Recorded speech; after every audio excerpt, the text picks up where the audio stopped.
So you would have sat down with Dion Martin, gone over this document with him, and convinced him that there was nothing amiss here? You know, again, I don't know if I went over the document with him or not, but I certainly misled Dion Martin. I certainly lied to Dion Martin. I certainly took money from Dion Martin that did not belong to me, and I shouldn't have done it. You don't specifically remember talking to Dion. There was nothing in you that causes you to remember talking with Dion, sitting there with this document in front of him, as you looked him in the eye, knowing that you were lying to him the whole time. You don't even remember that? Nothing in you that causes you to remember that? To specifically remember. I think he knows the clock is getting low and the day is almost finished here, so he's trying to amp up. And he actually does that a lot. He tries to become more animated towards the end because he knows it's getting towards the end, so he tries to be a little bit more animated to that in there. But he's trying to kind of insinuate that Murdaugh is answering in a disingenuous way. I'm not sure that I did sit down with Dion Martin, but I certainly, Mr. Waters, I misled Dion Martin. I lied to Dion Martin. I took Dion Martin's money when I shouldn't have. Well, let me ask you this. Of all the people on here, all these exhibits, do you have any independent recollection of a time where you sat down and looked that person in the eye and you were lying to them and convincing them that everything was okay while you stole their money? Do you remember it, even one of them? I'm sure I do. Okay, well, tell us about one. I mean, you have to show me. You have to give me. I'm asking you if you remember one time where you're sitting there in your heart, looking somebody in the eye, knowing you're stealing from them, and you remember it.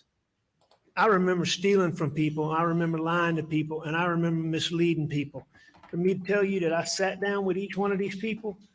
I'm asking you to tell me about just one conversation, one time where you recall looking somebody in the eye and convincing them with your lies that nothing was amiss. One conversation. There were plenty of conversations where I looked people in the eye and I lied to them. There were plenty of times where I took money that I shouldn't have taken. There were plenty of times where I stole money.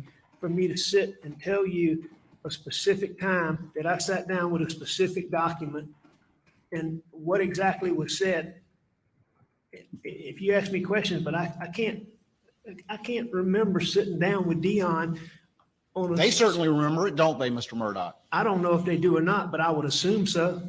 But you can't tell us one time where it just sticks out in your memory where you're like, I'm pulling a fast one right now. Oh, no. Or anything, whatever reaction you had. Oh, no. So he's trying to get him back into a state of mind that he's manufacturing. And of course, he's going to have to say no to that. Remember a single one? No, sir, that's not correct. I can remember a lot of times where I lied to my clients, I misled my clients, and I stole money from my clients in conversations. But for me to sit and tell you that I had a conversation about this particular document, I don't dispute it. I know you don't dispute it, Mr. Murdaugh. You've said that 100 times. Well, so you've asked the question 100 times. So, I mean, it's kind of like you're getting what you get, you know, and they should be, I will say the defense team should be doing a little bit more asked and answered. They feel a little lazy here, but maybe it's a strategy of saying the nothing to hide strategy. If you guys remember, Alex Murdaugh's doing it now, but with Rittenhouse, remember Rittenhouse, guys? Remember how we all got mad about Rittenhouse and there weren't that many objections? And it was sort of we got nothing to hide. And when your attorneys start objecting, it makes it seem like they got you and there's something to hide. So maybe the asked and answered, but I think there is a point at which it helps out the jury because the jury's on your side. They're like, bro, he's asking the same question. They're like, asked and answered, Judge. He's asked us 16 times. So there's a point at which you got to get up there and throw it out. But you can't recall for this jury one of these people looking them in the eye while you lied to them. You can't recall a single one. I've asked you this 3 times now.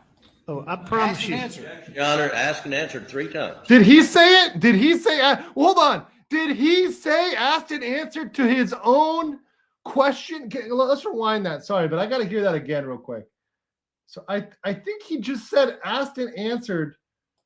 He just asked and answered himself. This particular document, I don't dispute it. I know you don't dispute it, Mr. Murdaugh. You've said that 100 times, haven't you? What? But you can't recall for this jury one of these people looking them in the eye while you lied to them. You can't recall a single one. I've asked you this 3 times now. Oh, I promise Ask you. and answer. Your Honor, asked and answered 3 times. Well, here, He did it. He objected to his own question. He objected to his own question. He admitted just naturally. It's asked and answered. This just shows this right here.